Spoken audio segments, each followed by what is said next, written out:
ఒక చెట్టు ఉందిట. ఆ చెట్టు మీద 2 పక్షులు ఉన్నాయట. వేద ఋషి కల్పన భావన మహాకవిత్వం. ద్వావా సుపర్ణౌ సయుజౌ సఖాయౌ సమానం వృక్షం పరిషస్వజాతే. ఏదో రావి చెట్టు అనుకో, సమానం వృక్షం పరిషస్వజాతే. ఒకే రావి చెట్టు మీద 2 పెట్టెలు ఉన్నాయి. గోదావరి గట్టు ఉంది, గట్టు మీద చెట్టు ఉంది, చెట్టు మీద పెట్టు ఉంది అన్నాడు. ఇక్కడ 2 పెట్టెలు ఉన్నాయి అనుకోండి, అంతకంటే ఏంది. 2 పెట్టెలు ఉన్నాయట.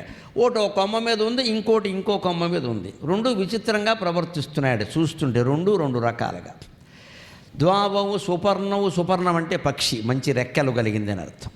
సయుజౌ ఎప్పుడూ కలిసే ఉంటాయి. సఖాయౌ స్నేహితులు కూడాను, 2 స్నేహితులే ఎప్పుడూ కలిసే ఉంటాయి. భార్యాభర్తలు లాంటివి అనుకుందాం, తండ్రి కూతురు ఏదైనా అనుకోవచ్చు, పర్వాలా, ఓ ఇంట్లో ఉంటున్నారు.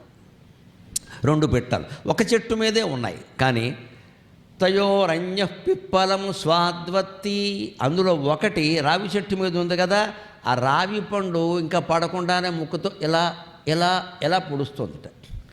దీని ముక్కు దగ్గరేసరికి అది పడిపోతుంది, కింద నీళ్ళలో పడింది, దొరకలేదు. మళ్ళీ ఇంకోదాన్ని పొడుస్తోంది, ఇంకోదాన్ని పొడుస్తోంది, ఇంకోదాన్ని పొడుస్తుంది, అది కింద పడింది.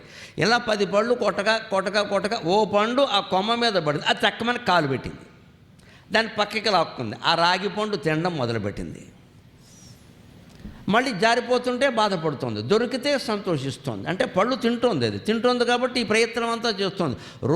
రోజంతా ప్రయత్నిస్తే 100 పళ్ళు కొడితే అది 98 కింద రాలే, దానికి 2 మిగిలాయి.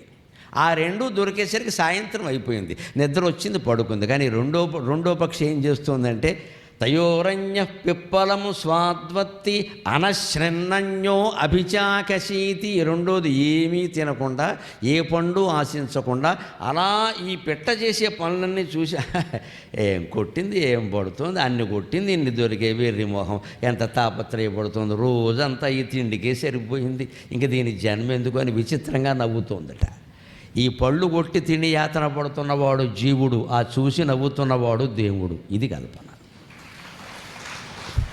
ఇది వేదంలో చాలా ప్రసిద్ధమైన మాట, అందరూ మంత్రాల్లో చదువుతారు. మన నీళ్లలో మనం అలాగే ఉంటాం. ఒక్కొక్కడు మహాయోగం ఏదో కాస్త వంట పడుతుంది, వాడు ఏమీ పట్టించుకోకుండా చేయవలసిన పని ఏదో చేసి కానివ్వండి అని కూర్చుంటాడు, ఇలా నవ్వుతూ కూర్చుంటాడు, చక్కగా కాళ్ళు ఊపుకుంటాడు. మిగిలిన వాళ్ళు వెర్రి తాపత్రయం పడిపోతూ ఉంటారు. ఇక్కడ అంత తాపత్రయం అక్కల్లా. ఎందుకని 98 పళ్ళు జారిపోయాయి, 2 పళ్ళే మిగిలాయి. ఆ 2 పళ్ళు కూడా సరిగ్గా దొరికాయని చెప్పరు. ఎందుకంటే పక్షికి భగవంతుడు చేతులు కాళ్ళు ఇవ్వాల, కేవలం కాళ్ళే ఇచ్చాడు, ముక్కు ఇచ్చాడు.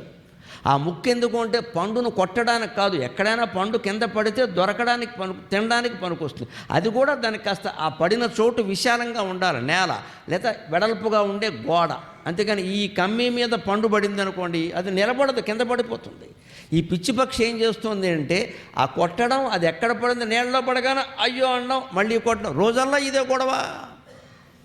మనం కూడా జీవితంలో చిన్నప్పుడు పుట్టగానే ఏదో ఆరోగ్యం అన్నాం, ఆరోగ్యం తర్వాత చదువు అన్నాం, చదువులో మళ్ళీ ర్యాంక్ అన్నాం, ర్యాంక్ తర్వాత ఉద్యోగం అన్నాం, ఉద్యోగం తర్వాత పెళ్ళి అన్నాం, పెళ్ళి తర్వాత మళ్ళీ పిల్లలు అన్నాం, పిల్లలు అన్న తర్వాత మళ్ళీ వాడికి చదువు అన్నాం, వాడికి ఆరోగ్యం అన్నాం, వాడికి ర్యాంక్ అన్నాం. ఈ జన్మకి తెలియదు కాదు ఇది.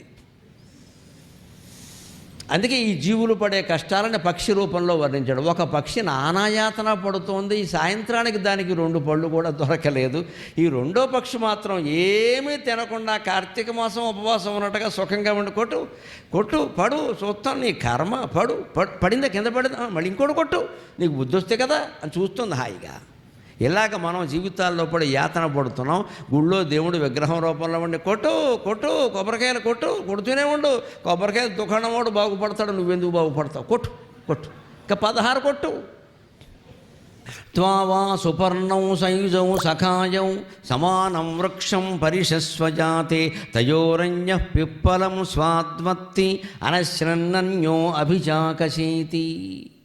ఓ పిట్ట రావి పళ్ళ కోసం నానా తాపత్రయం పడి అందులో 100 పళ్ళలో 2 పళ్ళు మాత్రమే దొరికితే దానికోసం రోజంతా వినియోగిస్తే, రెండో పిట్ట హాయిగా ఇంకో చెట్టు కొమ్మ మీద కూర్చొని ధ్యానం చేసుకున్నట్టుగా ఉండి ఈ పిట్ట చేసే చేష్టలను చూసి నవ్వుకుంటోంది. ఎందుకంటే ఇది ఎంత చెప్పినా వినదు, దీని తాపత్రయం దీనిదే.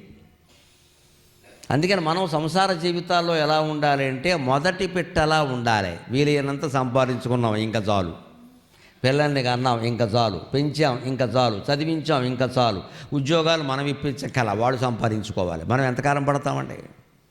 వాళ్ళకి పిల్లలు పుట్టలేదు, మనం నోములు వ్రతాలు చేయకూడదు, వాళ్ళ గురించి వాళ్ళనే చేసుకోమని చెప్పాలి. నువ్వు చేసుకో కావాలంటే, లేకపోతే మానేయి, అంతే. మనమే పెట్టేసుకుని ఏమిటో నాకు ఆ మనవరాలను చూడాలని చెప్పేసి కాళహస్తి కాకినాడ తిరిగేమనుకో కాళ్ళు ఎరిగిపోతాయేమో, మనవరాలు పుట్టదు. మనకి తాపత్రయాలు బాగా ఉంటాయి. మన వంశం ఆగిపోయింది, మన సూర్యవంశం చంద్రవంశం అది ఆగిపోతే నష్టం ఏంటి ఇప్పుడు? ఎందుకు ఈ తాపత్రయాలు? దానికోసం తిరిగేస్తున్నాను.